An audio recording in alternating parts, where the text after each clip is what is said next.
ሳቅ ጥፍጥ ያለ ሳቅ ከደስታ ስሜት ተጨልፎ ከሐሴት ባህር የሚጠለቅ የህሊናን ዳርቻ ኮርኩሮ ከልባችን ጥግ የሚፈልቅ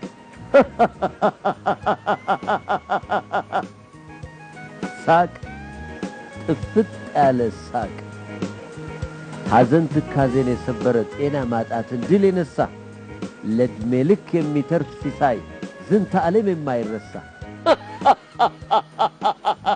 ሳቅ የሳቆች ሁሉ አውራ ቀናችንን ያድምቅ ልባችንን ያብራ ሳል ግሳንግስ ድል ይመታ ህመም ስቃይ ይሰበር በጤንነት ብሩህ ስሜት ስንስል ሳይሆን ስንስቅ ውለን ስንስቅ እንደር 2 ሳምንትና ከዚያ በላይ የዘለቀ ሳል ካለቦ ነፃ የቲቢ በሽታ ምርመራና ህክምና በማድረግ ጤናውንና ደስታውን ይመልሱ። የፌደራል ጤና ጥበቃ ሚኒስቴር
ሰላም ጤና ይስጥልን እንደምሰምታችኋል የተወደዳችሁ ተመልካቾቻችን ጤናው ቤቱ ፕሮግራማችንን ይዘን ቀርበናል በሰዓታችን በነገራችን ላይ ይህ ፕሮግራም በኢትዮጵያ ሬዲዮና ቴሌቪዥን ድርጅት እንዲሁም በኢፌድሪ ጤና ጥበቃ ሚኒስቴር ትብብር እየተዘጋጀ ወደ እናንተ የሚደርስ ነው በዛሬው ዝግጅታችን የአካል ብቃት እንቅስቃሴ ማድረግ ጤናን ለማስጠበቅ ምን አይነት ጠቀሜታዎች ይኖሩታል ምን ሁኔታዎች መሟላት ይጠበቅባቸዋል እንቅስቃሴዎች ሲደረጉ መሆን ያለባቸውስ ወይ መሟላት ያለባቸው ጥንቃቄዎች ምንድናቸው የሚለው ላይ ከናንተ ጋር ውይይት ያደረግን ቆይታ እናረጋለን ለውይይታችን ደግሞ ዶክተር ዚ ተገኝቷል ዶክተር ቴዎድሮስ ወልደ ገብርኤል ይባላሉ የፊዚዮቴራፒና የስፖርት ህክምና ዶክተር ናቸው እንኳን ደህና መጡ ያለው ዶክተር እንግዲህ ተመልካቾቻችን ከዚሁ ከአካል ብቃት እንቅስቃሴ ጋር በተገናኘ ልታነሷቸው የምትወዷቸው ጥያቄዎች ካሉ 011 552 77 13 የስቱዲዮ ስልክ መስመራችንን በመጠቀም ልታደርሱን ትችላላችሁ ወንዶሰን ጥላሁን ፕሮግራሙን እየመራሁኝ ከናንተ ጋር ቆይታ አደርጋለሁ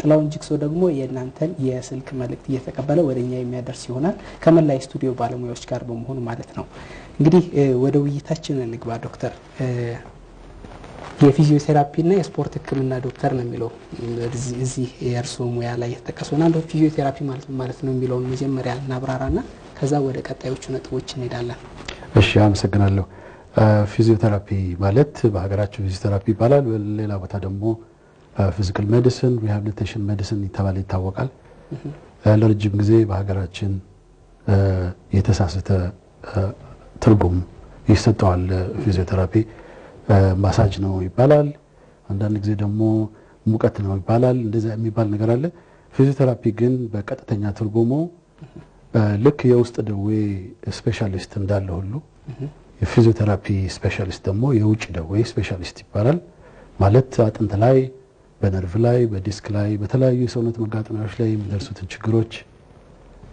የሚፈታ ስፔሻሊስት ነው መንቀሳቀስ የሚገባቸው ግን በበሽታ ወይ በተለያዩ ችግሮች ምክንያት የማይንቀሳቀሱ የሰውነት አካላቶቻችን እንዲንቀሳቀሱ ሰዎች ወደ ስራ ገበታቸውና ወደ ቀን ተቀን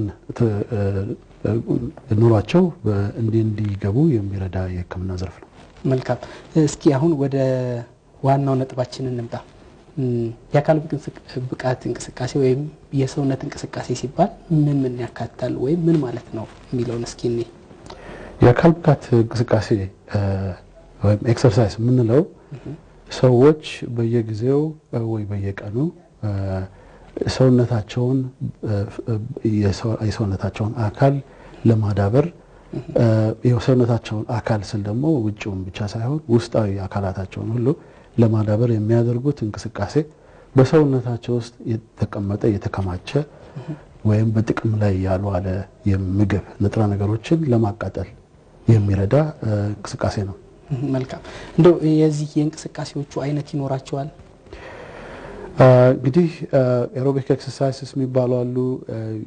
አሁን እንደተነጋገርነው ውስጣችን የተቀመጠ ያለምንም ስራ የተቀመጠን ምግብ ለማቃጠል የምናደርገው እንቅስቃሴ ነው። ከዛ በተጨማሪ ደግሞ ሰውነትን ለማዳበር ለማጠንከር የሚደረጉ እንቅስቃሴዎች እነዚህ ደግሞ ሌላ አይነቶች ናቸው። እንደዚሁም ደግሞ ረዘም ላለ ጊዜ የተለያዩ እንቅስቃሴዎችን ለማድረግ የሚፈልጉ ሰዎች ሰውነታቸውን ለዛ ለማዘጋጀት የሚያደርጉት ደግሞ ልምምድ አለ። ኢንዱራንስ ትሬኒንግ ይባላል። እሱ ደግሞ እነዚህ ናቸው። መልካም እንደው አሁን ወደ ጠቀሜታዎቹ እንምጣ። አካላዊ እንቅስቃሴ ማድረግ በርካታ ጠቀሜታዎች አሉት ተብሎ በሰፊው ይነገራል። እንደው በተለይ ለጤና ያለው ጠቀሜታ እንዴት ነው የሚገለጸው? እንግዲህ ለጤና የአካል እንቅስቃሴ ለጤና ያለው አስተዋጽኦ ይሄ ነው የሚባል አይደለም። በጣም ከፍተኛ የሆነ አስተዋጽኦ አለው። የሰው ልጅ በድሮ ጊዜ መኪና አልነበረም፣ ሊፍት አልነበረም። ትምህርት ቤትም ስራም ሲኬድ ወይም ደግሞ ሌሎች ስራዎች በሚሰሩ ጊዜ ከፍተኛ የሆነ የሰውነት እንቅስቃሴ የሚጠይቁ ነበሩ። በአሁን ጊዜ ደግሞ ያው አንጻራዊ በሆነ ሁኔታ ህይወታችንን የሚያቃልሉ ብዙ ነገሮች ተፈጥረዋል። በመኪና መጓጓዝ፣ በሊፍት መውጣት፣ 2-3 ደረጃም ቢሆን በሊፍት መውጣት፣ የተለያዩ ነገሮችና ይሄ ምንድነው ድሮ ሰውነታችን ያደርግ የነበረውን ወይ ሊያደርግ ይገባ የነበረውን እንቅስቃሴ ሁሉ እየቀነሰ መጥቶ በውስጣችን የበላነው ምግብ እየተከማቸ ሌላ ችግር ለመፍጠር የሚደርስበት ሁኔታ አለበለዚያም ደግሞ የሰውነት ጡንቻዎች መድከም፣ የአጥንት መሳሳቶች የሚመጣበት ሁኔታ አለ። ስለዚህ እነዚህ ነገሮች ደግሞ ለመግታት ወይም ደግሞ መጀመሪያውኑ ከመሆናቸው በፊት ለመከላከል ወይም ከሆኑ በኋላ ራሱ ያንን ችግር ደግሞ ለማስተካከል የሰውነት እንቅስቃሴ በጣም አስፈላጊ ነው። እስቲ ዘርዘር አድርገን እናያቸው። ለምሳሌ የአካል ብቃት እንቅስቃሴ ባለማድረግ ወይም ቀደም ሲል እንደገለጹልን ከዚህ ከአኗኗር ዘይቤያችን ጋር በተገናኘ እንቅስቃሴዎች ተገድበዋል። በርካታ እንቅስቃሴዎች የሚደረጉት ዘመናዊ ቴክኖሎጂዎች በመጠቀም ወይም በእነሱ በመታገዝ እንደሆነ ነግረውናል።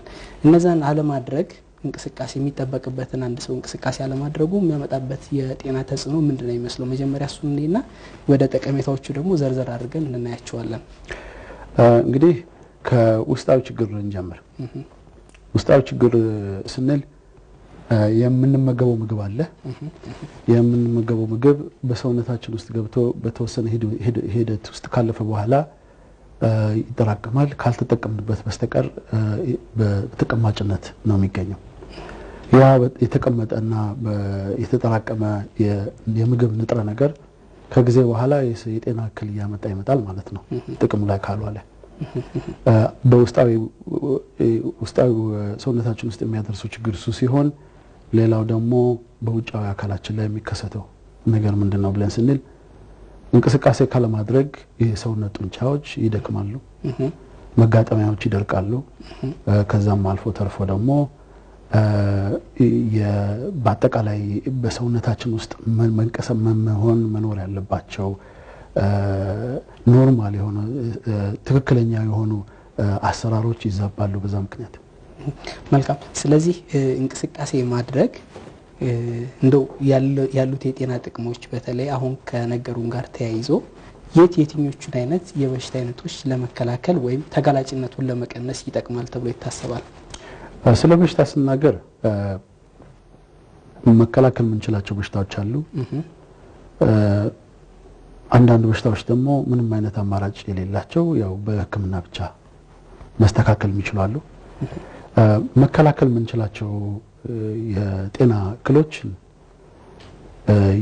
በትክክል በመብላት ከዛም በተጨማሪ ደግሞ ጥሩ የሆነው የሰውነት አካላዊ እንቅስቃሴዎች በማድረግ በየጊዜው ማለት ነው እነዚህ ነገሮች እንዳይከሰቱ ማድረግ ይቻላል። ለምሳሌ የሰውነት እንቅስቃሴ በማድረግ ልንከላከላቸው ወይም እኛ ላይ እንዳይሆኑ ልናስቆማቸው የምንችላቸው በሽታዎች የስኳር በሽታን የመሰለ የደም ግፊትን የመሰለ ችግር፣ የልብን፣ የሳምባ ህመምን የመሳሰሉ ችግሮችን እንደዚሁም ደግሞ በመጋጠሚያዎችና በጡንቻዎች ላይ የሚደርሱ ከሰውነት ክብደት ጋራ የሚመጡ ችግሮችን በአጠቃላይ ልንከላከል እንችላለን።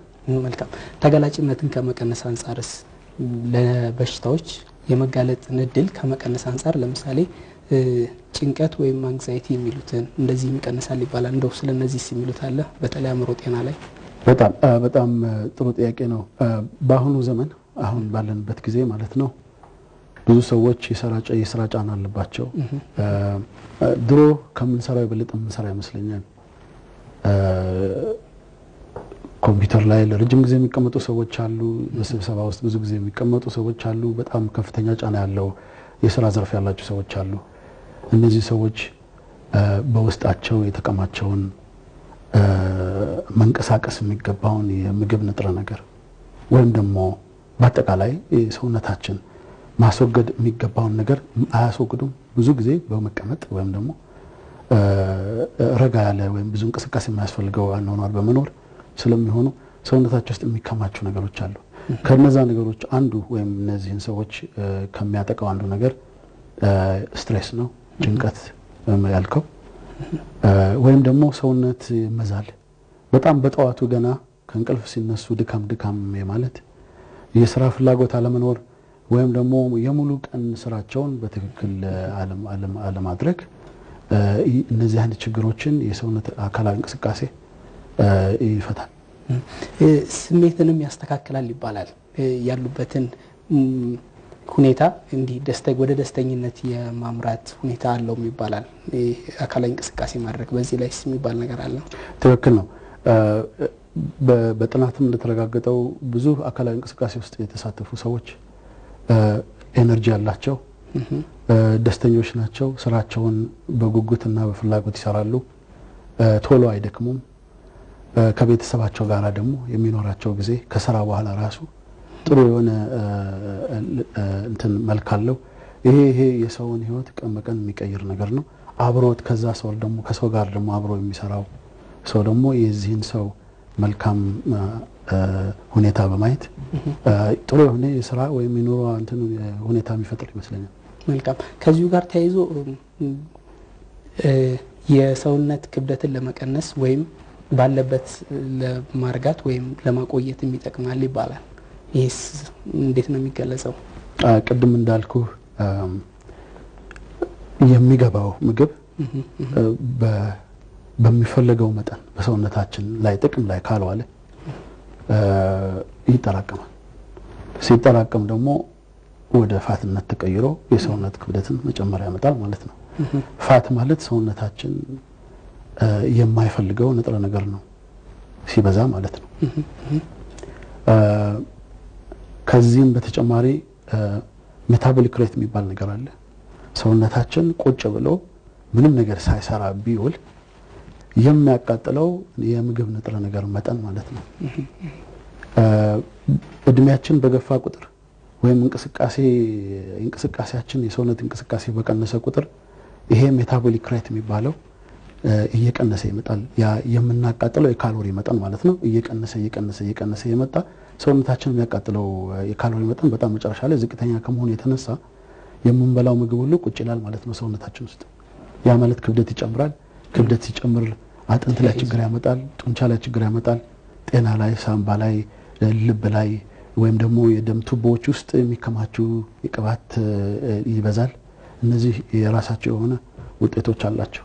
እንደ ዋና የሚባሉትን አሁን ጠቃቅሰውልናል። ከዚህ ከሰውነት ክብደት መጨመር ጋር ተያይዞ ሊመጡ የሚችሉ የጤና እክሎችን ጠቃቅሰውልናል። በተለይ ምናልባት ከዚህ ከኛ ሀገር ተጨባጭ ሁኔታ ጋር ተያይዞ ሰፋ ብለው ታይቷል የሚባሉት የትኞቹ ናቸው? ከክብደት መጨመር ጋር ተያይዞ የሚመጡ የጤና ችግሮች? ግልጽ የሆነ ስታቲስቲክስ ባይኖረኝም የስኳር በሽታ ትልቅ ችግር እንደሆነ ገነዘባለሁ። ከዚህ በተጨማሪ ደግሞ የደም ብዛት የደም ግፊት መጨመር ማለት ነው። ከዛም አልፎ ተርፎ ስትሮክ እያደገ የመጣ በሀገራችን ውስጥ እያደገ የመጣ ችግር ነው። መልካም ተመልካቾች እየተከታተላችሁ የምትገኙት ጤናው ቤቶ ፕሮግራማችን ነው።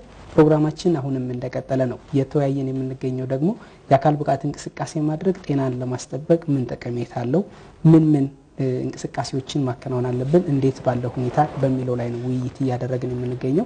በዚሁ ላይ እንግዲህ ጥያቄዎች ካሏችሁ 011 552 7713 የስቱዲዮ ስልክ መስመራችንን በመጠቀም ልታደርሱን ትችላላችሁ። ለጥያቄዎቻችሁ ደግሞ በቂ የሆነ ሙያዊ ማብራሪያ የሚሰጧችሁ ዶክተር እዚህ ተገኝቷል። ወደ ሌሎች ነጥቦች እንለፍ። እንግዲህ የአካል ብቃት እንቅስቃሴ ማድረግ የሚያስገኛቸው የጤና ጠቀሜታዎች ዘርፈ ብዙ እንደሆኑ አስቀምጦልናል፣ አብራርቶልናል፣ አሳይቶናል።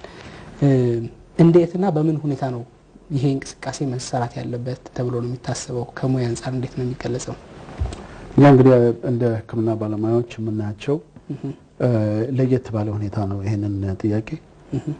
አንድ ሰው የሰውነት እንቅስቃሴ ከመስራቱ በፊት ምንድነው አላማዬ ብሎ መጠየቅ አለበት። የአንድ ሰው አላማ ምናልባት ክብደት መቀነስ ሊሆን ይችላል። የሌላው ደግሞ ኃይልን ማግኘት ይሆናል፣ በቀን ውስጥ በስራ ላይ ተጨማሪ ኃይልን ለማግኘት። የሌላው ደግሞ እንደዚህ ከክብደት መጨመርና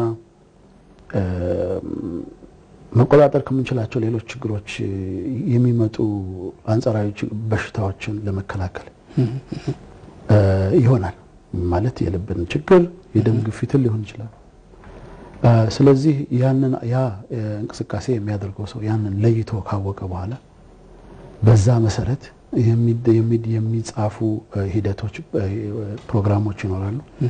የኤክሰርሳይሱ በዛ ነው ወይም የሰውነት እንቅስቃሴው እንደዛ ነው መካሄድ ያለበት። ስለዚህ አንድ ሰው ተነስቶ እኔ እንቅስቃሴ ማድረግ ፈልጋለሁኝና የሚመቸኝን አይነት እንቅስቃሴ ማድረግ እችላለሁ ብሎ ማድረግ አይችልም ማለት ነው ወይስ እንዴት ነው? አይችልም ማለት አይደለም፣ ግን ውጤቱ ምን ያህል አመርቂ ነው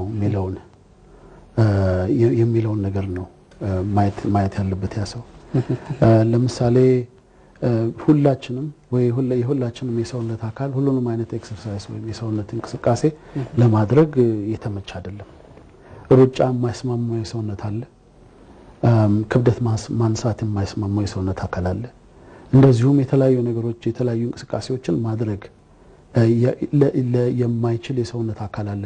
ያንን ተመልክቶ ወይም ያንን የተመረኮዘ መሆን አለበት አካላዊ እንቅስቃሴ። ለምሳሌ ብዙ ጊዜ ሰዎች የሚያከናውኗቸው ሩጫ ሊሆን ይችላል፣ ብስክሌት መንዳት ሊሆን ይችላል፣ ወይም ደግሞ ፈጠን ያለ የእግር ጉዞ ማድረግ ሊሆን ይችላል። እንደው እነዚህ እንደ አካላዊ እንቅስቃሴ ሊቆጠሩና እንዲሁም ያለን በሽታ የመከላከል አቅምን ከማጎልበት አንፃር ጠቀሜታ አላቸው ማለት ይቻላል። ጥናት እንደሚያረጋግጠው አንድ ሰው በሳምንት በትንሹ 5 ጊዜ የማክሲመም ሃርት ሬት ይባላል። ማክሲመም ሃርት ሬት ማለት ልባችን እስከ መጨረሻው ምት ማለት ነው። ማለት ከፍተኛው ደረጃ ለእያንዳንዳችን የእድሜ እርከን የተለያየ ቁጥር አለው። ይሄንንም በቀላሉ እያንዳንዱ ተመልካች ማስላት ይችላል። ይሄን ማስላት የሚቻለው ከ220 ላይ እድሜን በመቀነስ ከዛ በኋላ ደግሞ ፐርሰንቴጆች አሉ። ለምሳሌ እያንዳንዱ ሰው በቀን ለ20 ደቂቃ ወይ ለ25 ደቂቃ ከ50 እስከ 60% ማክሲመም ሃርት ሬቱን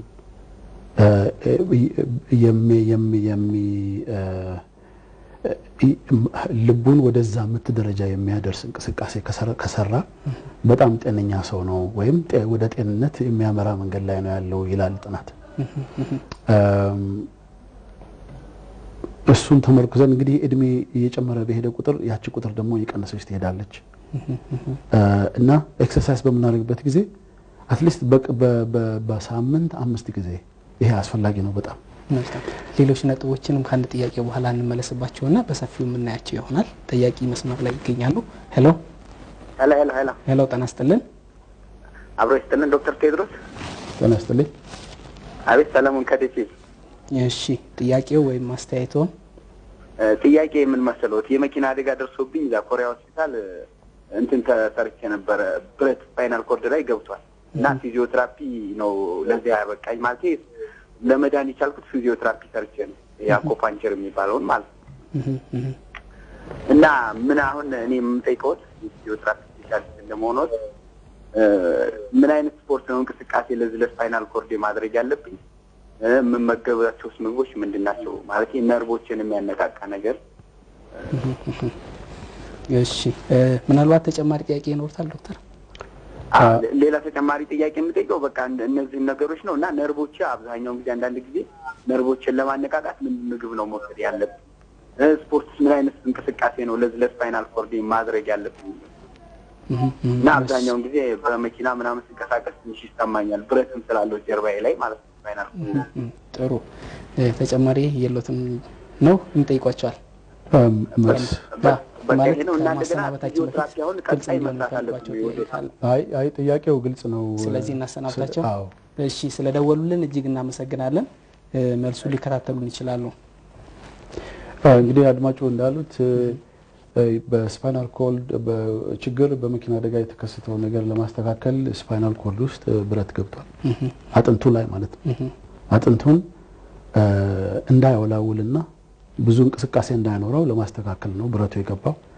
ስለዚህ ከዚህ በፊት በተፈጥሮ አጥንቱ የነበረው እንቅስቃሴ አሁን የለም ምክንያቱም በብረቱ መገጠም ምክንያት ያ እንቅስቃሴ ተቀንሷል ወይም ጠፍቷል ማለት ይችላል እዛች ሴግመንት ላይ ማለት ነው ለሳቸው የሚሆነ ኤክሰርሳይዝ ከመናገሬ በፊት አካላዊ ጥቅም የሚሰጣቸው የሰውነታቸውን ክብደት መቀነስ በተቻለ መጠን ወይም በጥሩ ሁኔታ ካሉ በዛ ሁኔታ ላይ መቆየት በስፓይናል ኮርድ ላይ ያለውን ጫና ይቀንሳል አከርካሪ አጥንቱ ላይ ያለውን ጫና ይቀንሳል ምግብ ብለው ለጠየቁት ይሄ ነው ተብሎ የሚባል ምግብ የለም ነርቭን የሚያነቃቃ አካላዊ እንቅስቃሴዎችን ለምሳሌ ጡንቻዎችን መወጠር ስትሬች የሚባለው ኤክሰርሳይዝ ማለት ነው እንደዚሁም ደግሞ ስፓይናል ኮርዶቹ አካባቢ ያሉት አጠገቡ ያሉትን ጡንቻዎች ስፓይናል ኮርዱን ወይም አከርካሪ አጥንቱን ደግፈው የሚይዙ ጡንቻዎችን ማጠንከር ምክንያቱም እነዛ ጡንቻዎች ሲጠነክሩ አከርካሪ አጥንቱን ይደግፋሉ ማለት ነው እነዚህ ነው መመክራቸው መልካም ስለዚህ ቀደም ሲል የጀመርነው ነጥብ እንመለስበት አንድ ሰው በሳምንት ምን ያህል ጊዜ ለምን ያህል ደቂቃ መስራት እንዳለበት ሲገልጹልን ነበር የጀመሯቸው ነጥቦች መቀጠል ይችላሉ ከዛ ጋር ያይዘ የጠየቀኝ ሌላ ጥያቄ ነበር የሰውነት አካልን በተመለከተና ምን አይነት ኤክሰርሳይሶች ወይም የሰውነት እንቅስቃሴዎች አግባብ እንዳልሆኑ እንግዲህ ለምሳሌ ከመሆን ከሚገባው በላይ ክብደት ያላት ወይም ያለው አንድ ሰው በጆይንቶቹ ወይም የመገጣጠሚያዎቹ ላይ ክብደት ስለሚጨመር የአጥንት መገጣጠሚያዎች መበላት ችግር ሊመጣ ይችላል ያንን ነገር ግን ለመከላከል ብዙ ጫና የሌለው ኤክሰርሳይዝ መስራት ሊኖርባቸው ይችላል ለምሳሌ ሩጫ ለነሱ አመቺ ላይሆን ይችላል ግን ዋና ደግሞ አመቺ ሊሆን ይችላል ምክንያቱም እንደሚታወቀው ውሃ ውስጥ ስንገባ የክብደታችንን 1/3 ነው ምንመዝነው ስለዚህ የውሃው ግፊት አለ ቦያንሲ የሚባለው አለ እኛ ላይ የሚሰጠን ግፊት ማለት ነው ያንን በመናረግበት ጊዜ ጡንቻዎችን ያዳብራል ውሃውን በመንገፋበት ጊዜ ግን አጥንቶቻችን ወይም መጋጠሚያዎቻችን ላይ የሚፈጥረው ጫና በ2/3 ይቀንሳል ማለት ነው ስለዚህ ክብደታቸው ጨምር ያሉ ሰዎች በዛ አይነት መንገድ ቀደም ያልኩን ማክሲመም ሃርት ሬታቸውን ሊያገኙ ይችላሉ በሳምንት 5 ጊዜ ማለት ነው በጥሩ ሁኔታ ላይ ያለ ሰው መሮጥ የሚችል ሰው ደግሞ ሩጫ ሊሆን ይችላል አንዳንድ ሰዎች ደግሞ ዲስክ ላይ ችግር ያለባቸው ሰዎች ሩጫ ለነሱ ላይሆን ይችላል ሩጫ ሳይሆን ደግሞ በብስክሌት እዛች ደረጃ ላይ ሊደርሱ ይችላሉ ስለዚህ ነው የሰውነት አካል የአካላዊ ቅርጻችን ምን አይነት ኤክሰርሳይዝ ማድረግ እንዳለብን ሊወስን ይችላል ወሳኝ የሚሆነው ማለት ነው አሁንም ሌላ ጥያቄ እንቀበል ሄሎ ጤና ይስጥልን ጤና ይስጥልኝ እስኪ እንተዋወቅ ስሙን አንበል ዶክተርን የምጠይቃቸው ጥያቄ እሺ ከወገቤ በታች በጣም ቁርጥም ያደርገኛል በተለይ ቆምበት ላይ እና ደግሞ ጉልበቴ ላይ በጣም ቁርጥም ያደርገኛል እና ሐኪም ቤት ስሄድ ስፖርት ስሪ እንቅስቃሴ አድርጊ ነው የሚሉኝ ሰውነቴን በጣም ወፈር ያለ ነው ምንድነው ይሄንን እስኪ እንደውሳቸው ከሚያውቁት አንፃር ትንሽ ትምህርት ቢሰጡኝ ጥሩ ምናልባት ተጨማሪ ካላቸው ሊጠይቁት ይችላሉ ከዚህ በፊት የኤክስሬይ ወይም የኤምአርአይ ፊልሞች ተነስተው አከርካሪ አጥንት ውስጥ ያለውን ችግር ተመርምረው ያውቃሉ አይ እንደ አይነት ችግር እንኳን የለም እንደዛ ብለውኝ ያውቁም ግን በሙቅ ውሃ ታጠቢ ቀዝቃዛ ውሃ ትታጠቢ ነው የሚሉኝ እንደው ችግሩ ምን እንደሆነ ብርድ ሲሆን በተለይ በጣም ቁርጥምጥም ያደርገኛል እንግዲህ ያለው ጥያቄ የለኝም እሺ ስለዚህ ስለደወሉልን እናመሰግናለን መልሱን ሊከታተሉን ይችላሉ ወደ ምላሹ እንግባ ዶክተር እንግዲህ ምንድነው እሳቸው ላይ እሳቸው እንደገለጹት የመቆርጠም ወይም የእግር ህመም ተሰማቸው ከሆነ አንዳንድ ጊዜ ወገብ ላይ ያለው ወደ እግር የሚሄደው ነርቭ በሚጨፈልቅበት ጊዜ እንደዛ አይነት ህመም ሊያመጣ ይችላል በተለይ ደግሞ ክብደት ካለ ወደ ሆድ አካባቢ ክብደት ካለ የአከርካሪ አጥንቱ አቀማመጥ ይቀየርና መታጠፉ ከፍ ያለ መታጠፍ ይሆናል ማለት ነው እዚህ ታች ያለው ማለት ነው ጥፋቱ ይጨምራል በሚጨምሩበት ጊዜ ነርቮቹ ሾልከው የሚወጡበት ቀዳዳዎች ቀዳዳው ስለሚጠብ እነዛ ነርቮች ሊጨፈልቁ ይችላሉ እነዛ ነርቮች በሚጨፈልቁበት ጊዜ ወይም አንድ ሁኔታ ለምሳሌ በረጅም ሰዓት በመቆም ሊሆን ይችላል ወይ ቁጭ በማለት ሊሆን ይችላል ወይ ጎንበስ ቀና በማለት ሊሆን ይችላል ያ በሚሆንበት ጊዜ ወደ እግር የሚሄዱት ነርቮች ስለሚጨፈልቁ እንደዚህ አይነት ህመም ሊያመጣ ይችላል ኤምአርአይ ወይ ኤክስሬይ ተነስተው አይተዋለው ውስጥ ያለውን ውጤት በያልኩትም በዛ ምክንያት ነው ብዙ ጊዜ በተለይ ኤምአርአይ በሚነሳበት ጊዜ ይሄ ችግር እንዳለና እንደሌለ በግልጽ ማወቅ ይቻላል ሌላው ደግሞ የነርቭ ችግር ካልሆነም የመጋጠሚያ ችግር ሊሆን ይችላል የጡንቻ መድከምም ሊሆን ይችላል ስለዚህ እንደዚሁ በቀላሉ በስልክ ብቻ አይቶ ይሄ ነው ማለት ይከብዳል ግን በአጠቃላይ ይሄን ይመስላል አጠቃላይ ሁኔታ ይሄን ነው የሚመስለው ሌሎች ነጥቦች ላይ እንምጣ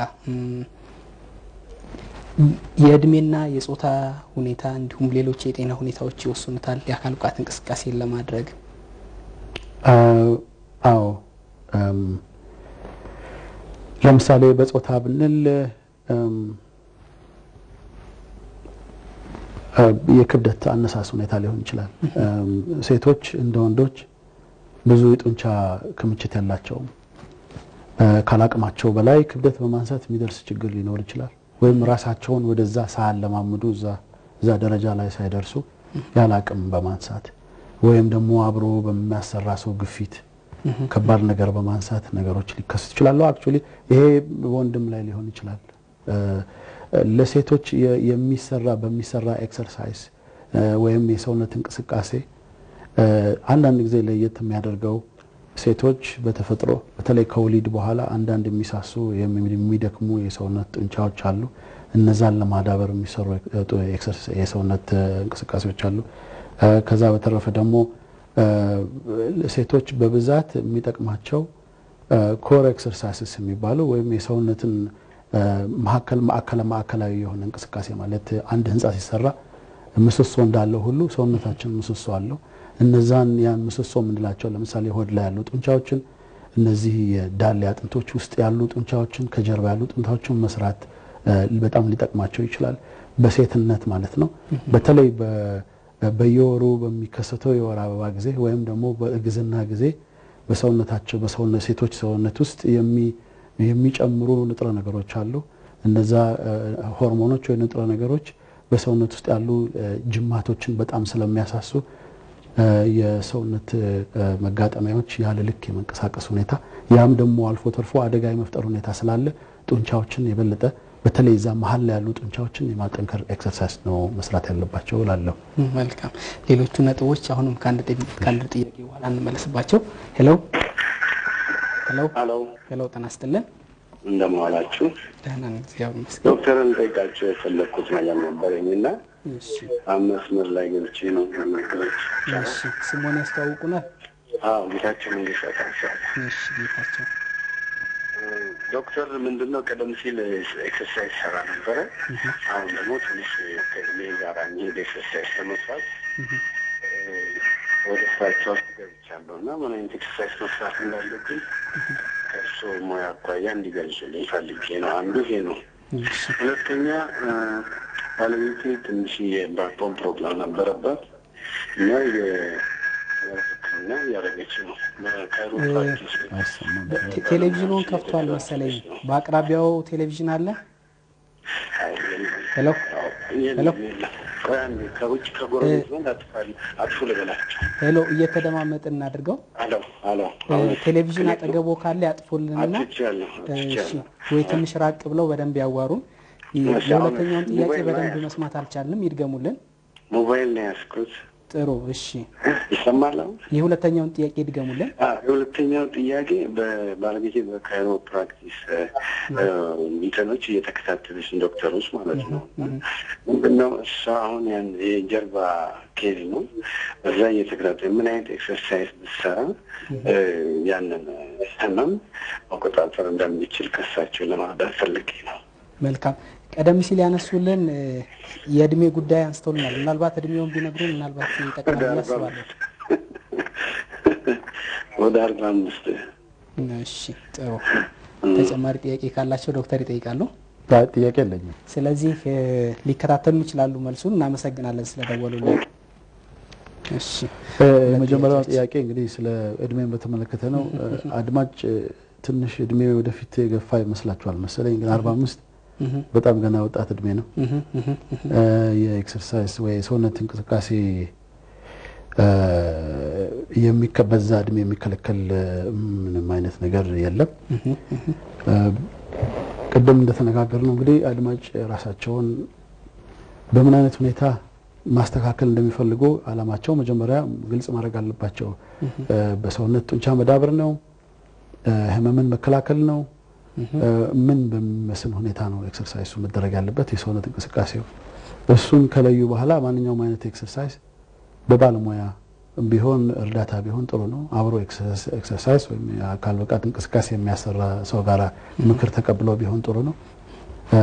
በእድሜዎት ምክንያት የሚከለከል ወይ የሚፈቀድ ኤክሰርሳይዝ በዚህ ሰዓት የለም። ሌላ የተለየ ህመምና በሐኪም የተነገሩት ነገር ከሌለ ማለት ነው። ባለቤቶትን በተመለከተ ጥያቄ ማለት ነው። ሁለተኛው ጥያቄ ባለቤቶትን በተመለከተ በካይሮፕራክቲክ ሜዲሲን ህክምና ቦታው ላይ ህክምና እየተደረገላቸው ነው ብለዋል። በዛ ቦታ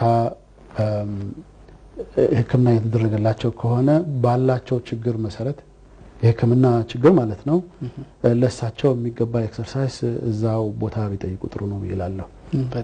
ለኔ እዚህ ቁጭ ብዬ እንዲህ ቢሰሩ ማለት ይከብዳል፣ ያላቸውን ችግር ስለማላውቅ ማለት ነው። ጥሩ መልካም። እንግዲህ ተመልካቾች ጤናው ቤቱ ፕሮግራማችን አሁንም እንደቀጠለ ነው። እየተወያየን የምንገኘው የአካል ብቃት እንቅስቃሴ ጤናን ለማስጠበቅ ያለው ጠቀሜታ ምንድነው የሚለውን ነው በዋናነት እያየን የምንገኘው። እንግዲህ ከዚሁ ጋር የተገናኙ የጽሁፍ መልእክቶችን ከተለያዩ መረጃዎች ተሰባስበዋል። ትግስት ዋሪው አዘጋጅታችኋለች። እነሱን ተከታተለን እንመለስና ሌሎች ነጥቦችንም እንዲሁ የምንመለከት ይሆናል። አሁንም አብራችሁን ቆዩ።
ተመልካቾች ከጽሁፍ መልእክታችን ተመልሰን ተገናኝተናል። የአካል ብቃት እንቅስቃሴ ወይም የሰውነት እንቅስቃሴ ማድረግ ለጤና ያለውን ጠቀሜታ እየተመለከትን እንገኛለን። በዚሁ ዙሪያ ነጥቦችን እያነሳን ብዙ ነጥቦች አንስተናል ዶክተር።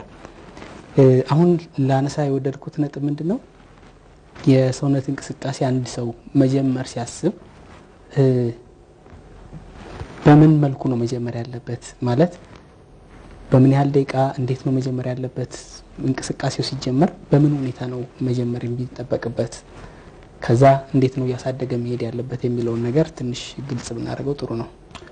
እሺ፣ በጣም ጥሩ። አንድ ሰው የሕክምና የሰውነት እንቅስቃሴ የአካላዊ እንቅስቃሴ መስራት ከመጀመሩ በፊት በተለይ ደግሞ ያ ሰው ከዛ በፊት እንደዚህ አይነት እንቅስቃሴ አድርጎ የማያውቅ ከሆነ ወይም በጥቂቱም ቢሆን አድርጎ ሆኖ እንደገና ለመጀመር የሚፈልግ ከሆነ ሰውነቱ ለጤንነቱ ለአካላዊ እንቅስቃሴ ብቁ መሆኑን በሐኪም ቢመረመርና ቢያውቅ በጣም ጥሩ ነው። ለምሳሌ ብዬ ማቀርበው እድሜያቸው ከ45 ባለው ከ50 ዓመት በላይ እንኳን ያሉ ሰዎች የልባቸው አመታት ወይ የሳምባው ስራ ወይም ውስጣዊ የሆነ ችግር ያንን እንቅስቃሴ በሚያደርጉበት ጊዜ የበለጠ ችግር ሊያመጣ የሚችል ነገር እንዳልና እንደሌለ በሐኪሞች ተረጋግጠው መጀመሪያ ጀምሮ የሚል አስተያየት ቢሰጣቸው ጥሩ ነው እላለሁ። ያ ከሆነ በኋላ ያንን ደግሞ ስናልፍ መጀመር ቢችሉ መጀመሪያ ማድረግ ያለባቸው ነገር ምንድነው? በእንቅስቃሴ በሚሰሩበት ቦታ ውስጥ ያሉ የስፖርት ማሽኖችን መጀመሪያ ማጥናት፣ የትኛው ለየትኛው እንደሆነ ምናልባት እዛ አካባቢ የሚረዱ ሰዎችም ሊኖሩ ይችላሉ። ቤት ውስጥም ከሆነ ሌሎች ሰዎች ኤክሰርሳይዝ ከሚያደርጉ ሰዎች ጋር በመገናኘት አንዳንድ ነገር ቅድሚያ የሆነ ግንዛቤ ቢያደርጉ ጥሩ ነው። ለምሳሌ አንድ ሰው ስፖርታዊ እንቅስቃሴ ከዚህ በፊት ያደርግ የነበረና በተለያዩ ምክንያቶች አቋርጦ የቆየ እንደገና ሊጀምር ቢል በምን አይነት መልኩ ነው ያ ሰው መጀመር የሚጠበቅበት? እንግዲህ ያቋረጠበት ጊዜ ደግሞ ወሳኝ ነው። ምናልባት አንድ ወር ከሆነ ያን ያህል ለውጥ ላያመጣ ይችላል። 3-4 ዓመት 5 ዓመት ከሆነ ይሄ እንትኑ ክፍተቱ እየሰፋ በሄደ ቁጥር በሰውነታችን ላይ የሚደርሰው ልዩነት እየጨመረ ይመጣል። በተቻለ መጠን ነው የምመክረው እንቅስቃሴ ሲጀመር አነስተኛ በሆኑ እንቅስቃሴዎች ቢጀመር ጥሩ ነው። ማንኛውም አይነት እንቅስቃሴ በአንድ ጊዜ ሰውነታችን ላይ ለውጥ እንደማያመጣ ህብረተሰቡ መገንዘብ አለበት። ጡንቻ መዳበር እንኳን ብንመለከት ጥናት የሚያሳየው 6 ሳምንት የጡንቻ ትንሽ እንኳን ለውጥ በጣም በትንሹ ለውጥ ለማሳየት 6 ሳምንት መስራት ኤክሰርሳይዝ መሰራት እንዳለበት ነው የሚያሳየው። በአንድ ሳምንት ወይ በአንድ ቅዳሜና እሁድ ስፖርት ሰርቶ ለውጥ ሊያመጣ እንደማይችል መገንዘብ አለበት። ስለዚህ እንቅስቃሴው ሲጀምሩ በጣም ትንሽ ከሆነ ክብደት ወይ ትንሽ ከሆነ ድግምግሞሽ ተነስቶ ራስን አቅም ባገናዘበ ሁኔታ መጨመር አለበት ነው። እንደዛ ሳይሆን ቢቀር ሊከሰት የሚችሉ ችግሮች ወይም ጉዳቶች ይኖራሉ። እንግዲህ የኔ ስራ አጥንትና ነርቭን ወይም ጡንቻዎች ላይ የተከሰቱ ችግሮችን ማከም ነው እና በስራዬ ላይ የማያቸው ብዙ አይነት ችግሮች አሉ። እነዚህ ማለት እንግዲህ በስራም በአካላዊ እንቅስቃሴ ብቻ ሳይሆን በስራም ሁኔታ ላይ አላግባብ የሆኑ አንዳንድ ነገሮች በማድረግ የሚከሰቱ ችግሮችን ብዙ ጊዜ አለው። ያ ማለት ምንድነው? ሰውነታችን መሸከም ከሚችለው ክብደት በላይ ስናሸክመው አደጋ ይከሰታል። አደጋ በሚከሰትበት ጊዜ የሰውነታችን የቀን በቀን ኑሯችን እክል ይገጥመዋል ማለት ነው። ሰው ኤክሰርሳይዝ ሲጀመር አንድ ሰው ለረጅም ጊዜ ሳይሰራ ቀርቶ እንደገና አዲስ ኤክሰርሳይዝ ሲጀምር አቅሙን ያገናዘበ ካልሆነና በአንድ ጊዜ ከፍተኛ ቦታ ላይ ለመድረስ በችኮላ የሚደረግ የአካላዊ እንቅስቃሴ ሰውነት ጀርባ ላይ ችግር ሊያመጣ ይችላል። መጋጠሚያዎች ላይ ችግር ሊያመጣ ይችላል። ጡንቻዎች ላይ ጅማቶች ላይ ችግር ሊያመጣ ይችላል። ከዛም አልፎ ተርፎ በተለይ ደግሞ ሩጫን ወይም ደግሞ ኤሮቢክ ኤክሰርሳይዝ የምንላቸው ሩጫ፣ ብስክሌት ሊሆን ይችላል። በጣም ደግሞ ያለ ልክ የሚያደክሙ እንቅስቃሴዎችን በማድረግ ልብ ላይ ወይም ደግሞ ሳምባ ላይ ከዛም አልፎ ተርፎ ሌሎች ውስጣዊ ሰውነት አካላቶቻችን ላይ ችግር ሊያመጣ ይችላል። ስለዚህ ለእንደዚህ አይነት ችግሮች የበለጠ ተጋላጭ ናቸው የሚባሉ ይኖራሉ ማለት ነው። ከስራ ጸባያቸው አንጻር ሊሆን ይችላል ወይም ከሌሎች ጉዳዮች ጋር ተያይዞ ማለት ነው። አዎ እንግዲህ አሁን እንላየውና እንየው ለምሳሌ ጡንቻና ነርቭን ወይም ደግሞ ጅማትን ዲስክን በሚመለከት እንየው መጀመሪያ ውጫዊ የሆነውን ማለት ነው። በእንደዚህ አይነት ሁኔታ በጣም ተጋላጭነት ያላቸው ሰዎች ለምሳሌ ከባድ ስራ የሚሰሩ ሰዎች ስራቸው ሆነው ኮንስትራክሽን ውስጥ ያሉ ወይ ደግሞ ከባባድ ዕቃ የሚያነሱ ሰዎች በስራ ዘርፍ ለረጅም ሰዓት ቢሮ ውስጥ ቁጭ ብለው ኮምፒውተር ላይ የሚሰሩ 8-10 ሰዓት አንገት ላይ የሚያደርስ ችግር የእጅ መደንዘዝ፣ የአንገት ማመም፣ የትከሻ ህመም ሊሆን ይችላል። ለረጅም ጊዜ ከፍ ያለ ነገር ላይ የሚሰሩ ሰዎች በጣም የሚያንገጫግጭ መኪናም ሊሆን ይችላል፣ የኮንስትራክሽን ኢኩዊፕመንትም ሊሆን ይችላል። እዛ ላይ ሆነው የሚሰሩ ሰዎች እንደዚህ ለእንደዚህ አደጋዎች የተጋለጡ ናቸው ከስራቸው ጸባይ ማለት ነው። ጥያቄ ለመመለስ ውስጣዊ እክል የሚያጋጥማቸው ሰዎች ደግሞ ማለት ቅድም እንደተነጋገር ነው ለየት ያለ ነው። ከዚህ ሰው ሰራሽ ነው ችግሩ፣ ግን ደግሞ በእንቅስቃሴው በስራ የሚመጣ ሳይሆን ትክክል ባለመመገብ፣ የሰውነትን ክብደት ባለመቆጣጠር እና ተገቢውን የሆነ የሰውነት እንቅስቃሴ በየጊዜው ባለማድረግ የሚመጡ የጤና እክሎች ደግሞ የሚጋለጡ ሰዎች አሉ። መልካም። ስለዚህ እንግዲህ ከዚህ ከስፖርታዊ እንቅስቃሴ ጋር በተገናኘ የሰዎችን ተሞክሮ መጋራትም የበለጠ ጥሩ ይሆናል የሚል እምነት አለን። ባልደረባችን ትዕግስት ዋሪዮ ከአንዲት ግለሰብ ጋር እንዲሁ ተሞክሯን ለመጋራት ጥረት አድርጋለች። ከሷ ጋር ያደረገችውን ቆይታ ተከታትለን እንመለስና ሌሎች ነጥቦች ቀሪ ነጥቦችን የምንመለከት ይሆናል። ተመልካቾች አሁንም አብራችሁ እንድትቆዩ በአክብሮት እንጋብዛለን። ጥያቄዎቻችሁን በ011 552 7713 አድርሱን፣ እንቀበላለን። አብራችሁን ቆዩ። ስሙን ያስተዋውቁን። አይዳ ግርማ ይባላል። እሺ አይዳ፣ ለምንድን ነው ወደዚህ ማዕከል የመጡት? የዛሬ አመት ተኩል አካባቢ በጣም አሞኝ ነበረ። ከዛ በፊት ባንኮክ ሄጄ ነበረ፣ የጀርባ ችግር ነበረኝ እና እዛ ባንኮክ ሄጄ ስሊፕ ዲስክ ነው ብለውኝ ምንም አልተሻለኝም። እዚህ መጣሁ። ዶክተር ቴድሮስ ለ45 ደቂቃ የሚሆን በደንብ አይተውኝ በኋላ ችግሬን አስረዱኝ። ስሊፕ ዲስክ ሳይሆን የመገጣጠሚያ ቦታ ላይ ያለ መሆን ነው አሉኝ። በኋላ ትንሽ ትሪትመንት ሰጡኝ። ከዛ በስፖርት ተሻለኝ እና ወዲያው ነው መጀመሪያ ሲያክሙኝ የህመሙ ፔኑ ማለት ነው እሱ ወዲያው ነው የለቀቀኝ ማለት ነው እና ኤክሰርሳይዞቹን እየሰራው ሲሄድ በቃ ተሻለኝ ማለት ይቻላል። አሁን ጡንቻዎቹ ለምሳሌ ሳይሰሩ ሲቀሩ ይላላሉ። ጡንቻዎቹ ናቸው አጥንቶቻችንን በደንብ አድርገው የሚይዙት እና እድሜም አለ፣ መውለድም አለ፣ አኗኗርም አለ። ቁጭ ነው የምንለው ብዙ እንቅስቃሴ ስለማናደርግ እነሱን ጡንቻዎች ለማጠንከር የሚረዳ ኤክሰርሳይዞች ነው የሚሰጠን እዚህ ማለት ነው። ሌሎች ሰዎችስ በተለይ በእንደዚህ አይነት ችግር ውስጥ ያሉ ኤክሰርሳይሱን ለማድረግ እንደው ምን ማድረግ ይጠበቅባቸዋል? አንቺ ከታዘብሽው ነገር በቃ ህመሙን እፈልጋለሁ ወይስ ጤና እፈልጋለሁ ብሎ መወሰን ነው። አንዳንድ ጊዜም ያው እንሳሳታለን። ዛሬ ካላደረግን ነገም ብናደርገው እንትን ይረዳናል ማለት ነው።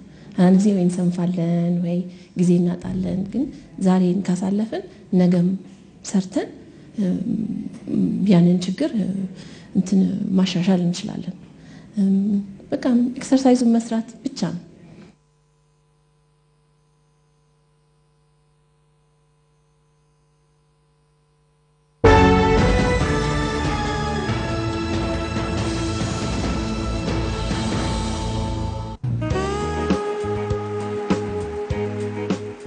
እንዲህ ባሉ የህዝብ ትራንስፖርት መገልገያዎች ውስጥ መስኮት ይከፈት አይከፈትም በሚል የሚነሱ አምባጓሮች ዘወትር ያስገርሙኛል። ምናልባትም በዚሁ መነሻነት ጥርስ የተዋለቀም አይጠፋም ይሆናል።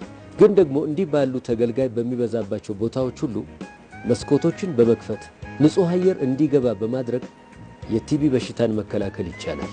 መስኮቶችን በመክፈትና በቂ አየር ዝውውር እንዲኖር በማድረግ የቲቢ በሽታን እንከላከል። የፌዴራል ጤና ጥበቃ ሚኒስቴር።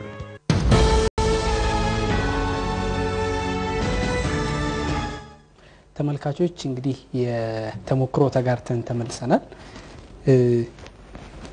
አካላዊ እንቅስቃሴ ማድረግ በአንድ በኩል ጤናን ከማስጠበቅ አንፃር በሽታን ከመከላከል አንፃር ያለውን ጠቀሜታ ስንመለከት ነበር። ችግሮች ከተከሰቱም በኋላ ለመቆጣጠርና መልሶ ወደ ቀድሞ ሁኔታ ለመመለስም ጠቀሜታ እንዳለው ነው ሲነገር የነበረው። ይሄ በሽታን ለመከላከል የሚደረገው እንቅስቃሴና ከዛ በኋላ የሚደረገው ሌላኛው እንቅስቃሴ እንደው ልዩነታቸው ምንድነው ይመስለው ዶክተር? በሽታ የሚለውን ለየት አድርገህ ብትጠይቀኝ ጥሩ ነው። ምክንያቱም ውስጣዊ በሽታ አለ፣ ውጭ አካል ላይ የሚደርስ በሽታ አለ። የምንነጋገረው የውጫውን አካል ከሆነ የውጭውን እስኪ አደጋ አይከሰትም ማለት አለ። አደጋ ይከሰታል። ከተከሰተ በኋላ መደረግ ያለበት ነገር በብቁ ወደሆነ የሕክምና ባለሙያ ሄዶ ያን ችግር መጀመሪያ ምን እንደሆነ ማወቅ ነው። ከዛ በኋላ የተጎዳ ሰው የሚሰራው አካላዊ እንቅስቃሴና ጤነኛ የሆነ ሰው የሚሰራው የተለያየ ነው። ስለዚህ የተጎዳው አካል የበለጠ እንዳይጎዳ እንዲሁም በበለጠ እየዳነ እየተሻሻለ እንዲሄድ በሕክምና ባለሙያዎች የሚመከረውን እንቅስቃሴ ማድረግ ነው። ሳይቆይ ወደ ሕክምና ባለሙያዎች መሄድ ማለት ነው። አንድ ጉዳት የደረሰበት ሰው በጊዜ ወደ ሕክምና ባለሙያዎች ካልሄደ ችግሩ እየተባባሰ ስር እየሰደደ ይመጣና በኋላ ለማስተካከል የሚፈጀው ጊዜ ረዘም ያለ ጊዜ ነው። የውስጣዊ አካል ችግር ይሄ በአንድ ጊዜ የሚሆን አይደለም። ስኳር በሽታም ቢሆን ደም ግፊትም ቢሆን ሌሎችም ከጊዜ በኋላ እየተደራረቡ መጥተው ወደ ችግር የሚያመሩ ናቸው። ስለዚህ በወጣትነት እድሜ ጀምሮ በቂ የሆነ የአካል እንቅስቃሴ መደረግ አለበት እነዛን ነገሮች ለመከላከል። ግን እነዛ ነገሮች ሆኑ ተከሰቱ ብንል እንደ ግፊትም መጣ ስኳር በሽታው መጣ ብንል ከዛ በኋላ ከሐኪም ጋር በመመካከር በሰውነታችን ውስጥ የተጠራቀመውን የምግብ ንጥረ ነገር የሚያቃጥሉ ኤክሰርሳይሶች ካሎሪን የሚቀንሱ ማለት ነው፣ ጡንቻዎችን የሚያበለጽጉ ማለት ነው።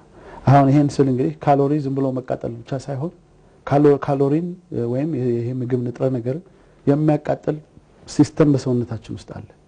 ያ ማለት ለምሳሌ ጡንቻችን ማለት ጡንቻዎች በጣም ብዙ ካሎሪ ያቃጥላሉ። ኤክሰርሳይዝ በምንሰራበት ጊዜ ጡንቻዎች ይዳብራሉ፣ ይተልቃሉ። ሲተልቁ ብዙ ምግብ ይፈልጋሉ። ምግብ ሲፈልጉ መጀመሪያ ምግቡ የሚገኘው ሰውነታችን ውስጥ ከተጠራቀመው ንጥረ ነገር ነው። ስለዚህ ሲጀመረው ሰውነታችን ውስጥ ያ የምግብ ንጥረ ነገር ተከማችቶ አይቀመጥም ማለት ነው። ስለዚህ ይሄ ራሱ የሆነ ጥቅም አለው፣ ዞሮ ገጠም አይነት ጥቅም አለው ማለት ነው። ከሆነም በኋላ የነዚህ የውስጥ አካል ችግሮች የበሽታዎች ከተከሰቱ በኋላ የሰውነት እንቅስቃሴዎች ተገቢ የሆኑ የሰውነት እንቅስቃሴዎችን በመስራት ከመድኃኒት መዳን የሚቻልበት ሁኔታ አለ። መድኃኒትን ላለመውሰድ በኤክሰርሳይስና በምግብ ብቻ ያንን ችግር መቆጣጠር የሚቻልበት ሁኔታ አለ።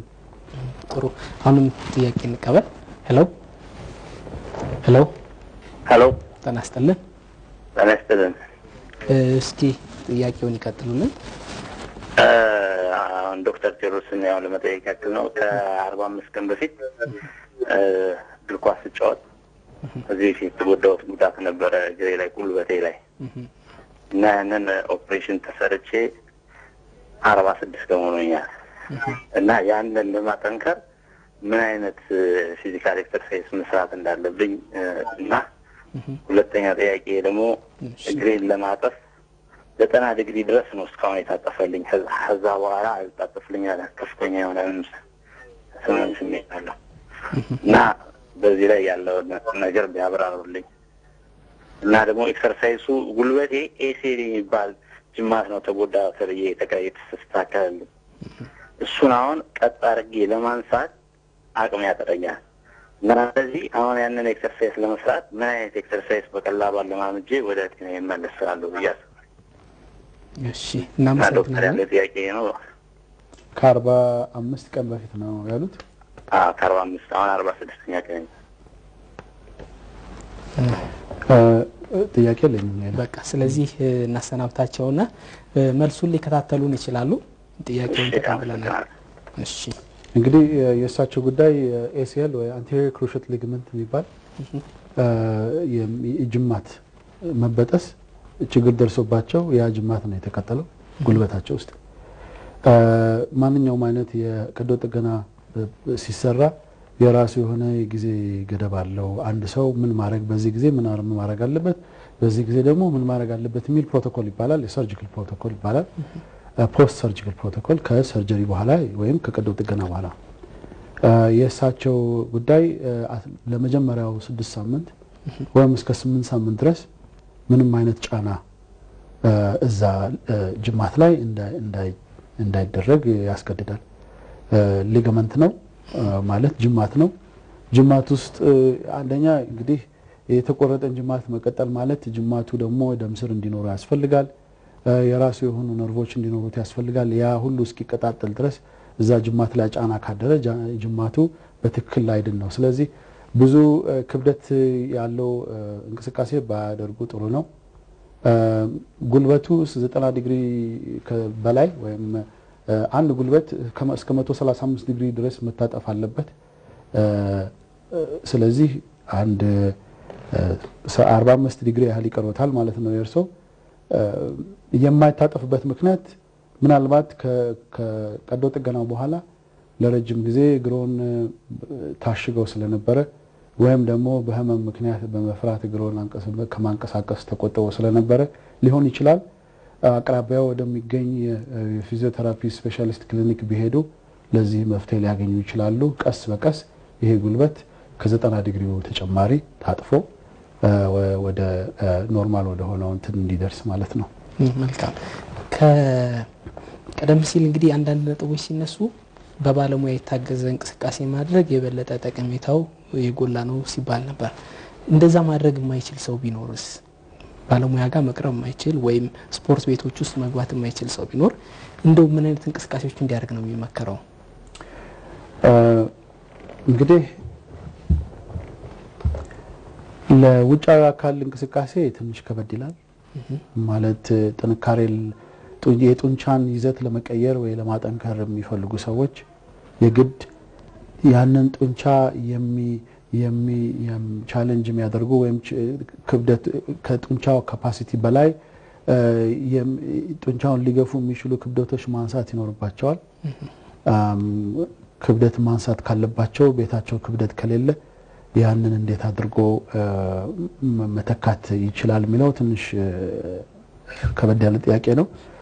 ግን ቢሆንም ፑሽአፖች በመስራት ቁጭ ብድግ ከወንበር ላይ ቁጭ ብድግ በማለት ወይም ደግሞ አልጋ ላይ ሆነው የተለያዩ የሆድና የእግር የእንቅስቃሴዎች በመስራት ያንን ለመተካት የሚቻልበት ሁኔታ አለ። አሁን በዚህ ባለን ሰዓት ይሄን ነው ብሎ ሁሉንም ማብራራት አይቻልም። ግን ዘዴዎች አሉ።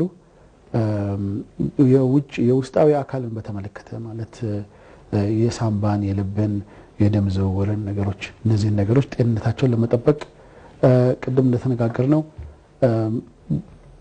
መሮጥ የሚችል ሰው ሩጫም ሳይሆን ከሩጫ በፊት ትንሽ ደግሞ ሶምሶማ አለ። እንደዛ ለማድረግ የሚችል ሰው ሰፈር ውስጥ ሮጥ በማለት በሳምንት 5 ጊዜ ለ20 ደቂቃ ለ25 ደቂቃ የልብን ምት ከፍ ማድረግ እዛ የተወሰነበት ቦታ ማለት ነው። እስከምን ድረስ ነው ያ የልብ ምት ከፍ ማለት ያለበት? ቅድም እንደተናገርኩት ከ220 ላይ እድሜን በመቀነስ ከዛ በኋላ የዛን የተገኘውን ቁጥር ከ40 እስከ 60% ድረስ በማጫወት ማለት ነው። እንደዛ ወይም ደግሞ ሩጫ ደግሞ የማይችል ሰው ወይም አቅሙ የማይፈቅድ ሰው ፈጠን ያለ እርምጃ በመራመድ ዋናም በጣም ጥሩ ነው። ዋና መዋኘት የሚችል ሰው ማለት ነው። እነዚህ የመሳሰሉት እንቅስቃሴዎች በጣም ለሰውነት ጥቅም አላቸው። ደረጃ መውጣት መውረድም በራሱ እንቅስቃሴ ነው። ቤት ውስጥ ደረጃ ያለው ሰው አንድ ነገር ነው። እንደው እነዚህ አይነት እንቅስቃሴዎች ሲሰሩስ እንደው ተያይዞ መደረግ ያለባቸው ጥንቃቄዎች ምንድነው የሚሆኑት? ለምሳሌ እንደዚህ አይነት እንቅስቃሴ ሲሰራ ጉዳት እንዳያጋጥም ወይም ደግሞ የተወሰነ አይነት አካላዊ ለውጥ ቢታይ ምንድነው መደረግ ያለበት? እንቅስቃሴዎች በሚሰሩበት ጊዜ በተቻለ መጠን አቅምን የመጠነ መሆን አለበት። ከትንሽ ጀምሮ እያደገ የሚመጣ መሆን አለበት። ግን እንቅስቃሴ እየተሰራ ግን ህመም ካለ ህመም ከእንቅስቃሴ ጋር አብሮ የሚሄድ ነገር አይደለም። ህመም ካለ ሰውነት አንድ የማይፈልገውን ነገር እያደረገ ነው ማለት ነው፣ ወይም የሚጎዳውን ነገር እያደረገና ህመም ማለት ለኛ ምልክት ነው፣ ሰውነታችን የሚሰጠን ምልክት ነው። ህመም ያለበት እንቅስቃሴ ጥሩ አይደለም። ህመም ካለና ያ ህመም ከጥቂት ቀኖች በኋላ ተመልሶ የማይጠፋ ወይ የማይሄድ ከሆነ ወይም እየጨመረ የሚመጣ ከሆነ አግባብ ያለውን የሕክምና አገልግሎት ሰጪ ማመከር ጥሩ ነው። ይሄንን የምክር አገልግሎትን ወይም ሕክምናውን ለማግኘት ደግሞ መቼ ነው መሆን ያለበት? ህመሙ ወዲያው ተከሰተ፣ ትንሽ መቆየት እስከምን ድረስ ቢሆን ነው የተሻለ የሚሆነው ውጤቱ? አንዳንድ ጊዜ በእንቅስቃሴ ህመም ከሁለት ቀን ከአንድ ቀን በኋላ ይከሰታል። ስትራፖ የምንለው ነው። የጡንቻ ውስጥ ላክቲክ አሲድ ከልክ በላይ ሲቀመጥ ጡንቻ ውስጥ ስትራፖ የሚባል ነገር ይፈጠራል። ጡንቻ ውስጥ የህመም በተለይ ጡንቻ ሲነካ እንደ መቁሰል ማለት ነው። ያ ማለት በሰውነታችን ውስጥ የሚካሄደው የኦክሲጅን እና የካርቦን ዳይኦክሳይድ ልውውጥ ተመጣጣኝ ሳይሆን ሲቀር ብዙ ኦክሲጅን ሳይገባ ግን ያ የገባው ኦክሲጅን በብዛት ካርቦን ዳይኦክሳይድ ሆኖ ሰው ጡንቻችን ውስጥ ሲቀመጥ ካርቦን ዳይኦክሳይድ ላክቲክ አሲድ ይሆናል። ላክቲክ አሲድ የሚባለው ኬሚካል ደግሞ የጡንቻ ህመምን ያመጣል። እንደዚህ አይነት ነገሮች ራሳቸውን ቀስ እያሉ የሚሻሻሉ ናቸው። ከሁለት ከሶስት ቀን በኋላ ደግሞ ሌላ ኤክሰርሳይዝ ሲደረግ ሌላ እንቅስቃሴ ሲደረግ የሚጠፉ ናቸው። ግን አንዳንድ ከሁለትም ሶስትም ቀን በኋላ አልፎ የማይጠፉ የሰውነት ህመሞች አሉ። እንደውም አንዳንድ እየተባባሱ ባባባሱም ባሉበት ሁኔታ የሚቀጥሉ ህመሞች አሉ። ወደ አሁኑ ቢቻል በሳምንት ወይ በሁለት ሳምንት ውስጥ የሕክምና ባለሙያ ቢያዩ እነዛ ሰዎች ቶሎ መፍትሄ ይሰጣቸው ይችላል። እንደዚህ ደግሞ ህመሞች ቶሎ ሊሻሉ ወይም ሊስተካከሉ ይችላሉ። መልካም። የሰዓት ነገር እየገደበን ነው። የቀሩን ደቂቃዎች አነስ ያሉ ናቸውና እንደው በቀሩን ደቂቃዎች ሊተላለፉ ይገባል። እነዚህ ከአካላዊ እንቅስቃሴ ጋር በተገናኘ የግድ ህብረተሰቡ ማወቅ አለባቸው ወይም አለበት ብለው የሚያስቧቸው ነጥቦች ካሉ እነሱን እንግዲህ ዘርዘር አድርገው ያንሱልን። በተለይ ለየት አድርገው ቢያስቀምጡልን የተሻለ ነው የሚሆነው። ችግር ኖሮባቸው በባለሙያ እንዲሰሩ የሚታዘዙ ይኖራሉ፣ ምንም ሳይኖርባቸው የሚሰሩም ይኖራሉ። ለእያንዳንዳቸው የተለያየ መልእክት ሊኖር ይችላል ስለማስብ ነው ይሄን ያነሳሁት። እሺ፣ መጀመሪያ ችግር ኖሮባቸው በባለሙያ የሚታዩ ሰዎች ሊሆኑ ይችላሉ። አንደኛ ደረጃ ብቁ የሆነ ችሎታ ያለው ወይም እውቅና ያለው ቦታ ሄደው መመርመሩ ጥሩ ነው። አንዳንድ ጊዜ የሚያጋጥመኝ ነገር የተለያዩ ቦታዎች ብቃት የሌላቸው ሕክምናዎች በማግኘት የበለጠ ካላቸው ችግር በላይ ችግር የሚደርስባቸው ሰዎች አሉ። ብዙ ጊዜ እንዲያውም እሱን ለማስተካከል ብዙ ጊዜ ሲፈጅብን እናያለን። ስለዚህ አንድ ሰው ወደ ሕክምና ቦታ ሲሄድ ብቃት ያለው ሕክምና ቦታ መሆኑን ማረጋገጥ አለበት። ከዛ በኋላ ደግሞ ሕክምና ከተሰጠ በኋላ ሐኪሙ የሕክምና ባለሙያው ስፔሻሊስቱ ያዘዘውን ነገር በስርዓቱ መከተል መቻል። ምክንያቱም ዞሮ ያው ትርፉ ለሕክምና ባለሙያ ሳይሆን ለታካሚው ነው። በስርዓቱ መከተል ነው እንግዲህ ያን ነገር በጥብቅ መያዝ ማለት ነው። ቅድም እንደተነጋገርነው አደጋው እንደተከሰተ ቶሎ ብሎ ደግሞ እርዳታ መፈለግ በጣም ጥሩ ነው። የሕክምና እርዳታ መፈለግ በጣም ጥሩ ነው። ይሄው ነው ያለው አደጋው ለተከሰተባቸው ሰዎች ማለት ነው። ችግር ለሌለባቸው ግን ሰውነታቸውን ማዳበር ለሚፈልጉ በውስጣዊም በውጫዊ ሁኔታ ሰውነታቸውን ማዳበር ለሚፈልጉ ሰዎች የምመክረው ነገር ሰውነታችሁን የምታውቁት እናንተ ናችሁ። ምን ያህል ሰውነታችሁ መገፋት እንዳለበት የምታውቁት እናንተ ናችሁ። ስለዚህ ሌላው ሰው ያንን ኤክሰርሳይዝ ስለሰራ እናንተ ያን መስራት የለባችሁም ወይ ግዴታ ሆኖ መታየት የለበትም ወይ የሚያሰራው ሰው ይሄንን መግፋት አለብሽ ይሄን ማንሳት አለብሽ ቢል ወይ አለብህ ቢል የግድ ያ ካልተነሳ ኤክሰርሳይዝ አልተሰራም የሰውነት አካል እንቅስቃሴው የሚፈልገው ቦታ ላይ አልደረሰም ማድረግ አልቻልኩም የሚለው ነገር ወደ ጎን በማድረግ ራሳቸውን የመጠነ ነገር አቅማቸውን የመጠነ ነገር መስራት ከዛ ቀስ ብሎ ረዘም ባለ ጊዜ ውጤቱን ማየት የሚችሉበት ሁኔታ እንዲይዙ ነው መክረው። በጣም ጥሩ እንግዲህ ተመልካቾች